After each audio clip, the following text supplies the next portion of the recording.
Frères et sœurs bien-aimés, bonjour. Nous sommes aujourd'hui le samedi 9 mai et je voudrais ce matin vous partager quelques réflexions qui me viennent à la veille de cette période nouvelle dans laquelle nous allons entrer, celle du déconfinement annoncé pour le 11 mai prochain.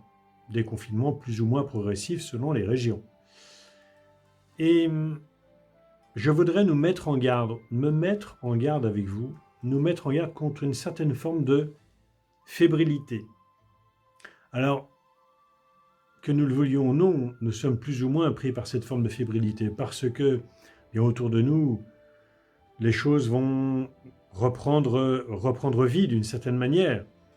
La vie économique, les commerces rouvrent, les écoles vont rouvrir plus ou moins, il sera possible de se déplacer plus librement, de s'adonner à des loisirs plus facilement, bref. Nous sommes fébriles parce qu'autour de nous, on sent qu'on va sortir de cette période de confinement. Puis il y a cette fébrilité que nous pouvons avoir en nous. Parce que, évidemment, chacun d'entre nous fait des projets, se projette à la semaine, au mois de juillet et au mois d'août prochain, et ce n'est pas illégitime. Mais il serait dommage que cette fébrilité nous fasse perdre le bénéfice de l'épreuve que nous venons de traverser, de la redécouverte ou d'une découverte plus approfondie de la grâce du jour qui passe et qui nous est donné. La beauté aussi des gestes et des paroles simples dans la vie quotidienne. Bref, toutes ces petites choses qui tissent la trame de nos vies et à côté desquelles nous passions ordinairement parce que notre vie est, que nous le voulions ou non, plus ou moins trépidante. C'est vrai aussi pour un curé de paroisse. Je me prends à réouvrir mon agenda et à envisager ce que nous allons faire d'ici la fin mai, d'ici le mois de juin, et puis durant les mois d'été. Et ce n'est pas illégitime, mais attention à ne pas céder à la fébrilité et à perdre le bénéfice de l'épreuve que nous venons de traverser. Restons bien enracinés dans le temps présent, dans la grâce qui nous est offerte à chaque instant de notre vie. Et puis, attention à cette fébrilité qui pourrait nous faire oublier que nous sommes et que nous demeurons tous, qui que nous soyons, du haut en bas de l'échelle sociale et ecclésiale, vulnérables. Vulnérables comme le sont les grands malades qui l'étaient avant la pandémie et qui le seront après, si l'épidémie ne les a pas emportés. N'oublions pas ceux qui nous entourent et qui justement nous manifestent chaque jour cette vulnérabilité qui est une épreuve, bien sûr, mais aussi une très grande leçon de vie et qui nous unit, comme nous avons l'occasion de le dire et de le vivre durant la Semaine Sainte, à celui qui, par amour pour nous, s'est fait le plus vulnérable des vulnérables, Jésus, et qui le demeure dans l'Eucharistie, confiné qu'il veut être dans nos tabernacles. À propos de l'Eucharistie, je mesure bien sûr cette fébrilité qui peut vous atteindre et qui est bien légitime, dans la perspective de pouvoir revenir de nouveau, participer à la messe et puis pouvoir communier. Combien je comprends votre désir qui va sans doute grandissant.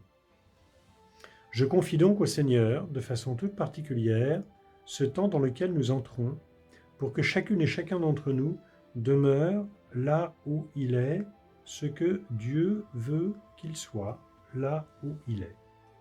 Seul dans son appartement, ou en famille, ou en communauté. Que nous correspondions toujours mieux à ce que le Seigneur attend de nous, là où il nous a placés.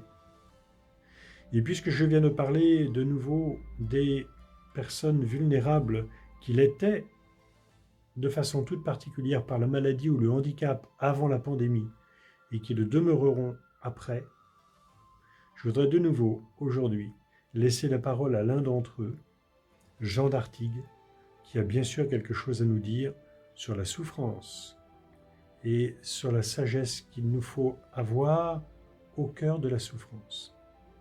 Avant de lui laisser la parole, nous allons ensemble chanter la Vierge Marie en reprenant Regina Celi letare, Alleluia, quia meruisti portare, Alleluia, resurrexit sicut dixit, Alleluia, ora pro nobis Deum, Alléluia.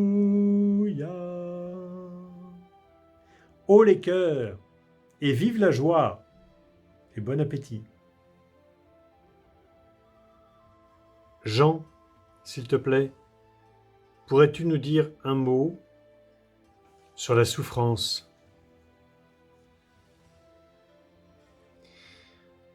Je ne suis pas un doloriste, c'est-à-dire une personne pour qui la douleur est la condition même de l'extase spirituelle.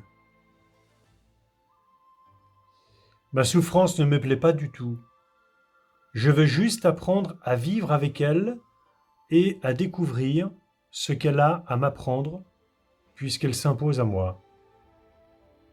Grâce à elle, j'ai appris à entrer dans l'abandon, à lâcher prise, à accepter cet avenir inconcevable.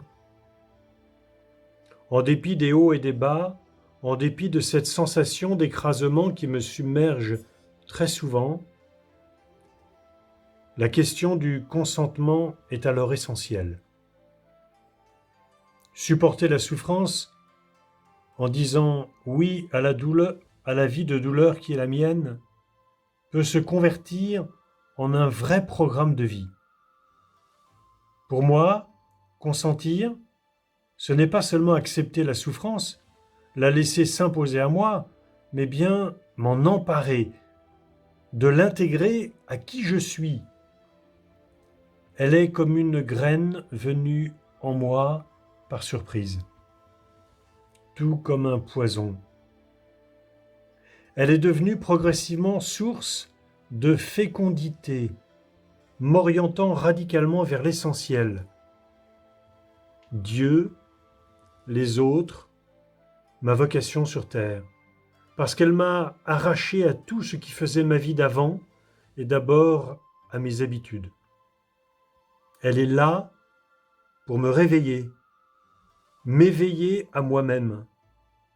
D'une certaine façon, la souffrance a réussi à m'humaniser davantage en me rendant plus humble, plus fragile et plus vulnérable. Je me retrouve ainsi aujourd'hui détruit physiquement, mais plus lumineux, transformé et épuré par la souffrance. Pourtant, après plus de 8 ans de souffrance, l'orgueil est toujours là. Le dépouillement véritable auquel peut conduire la souffrance est lent. Merci Jean pour ce témoignage. Nous demeurons très proches, par le cœur, dans la prière, avec Jésus et Marie.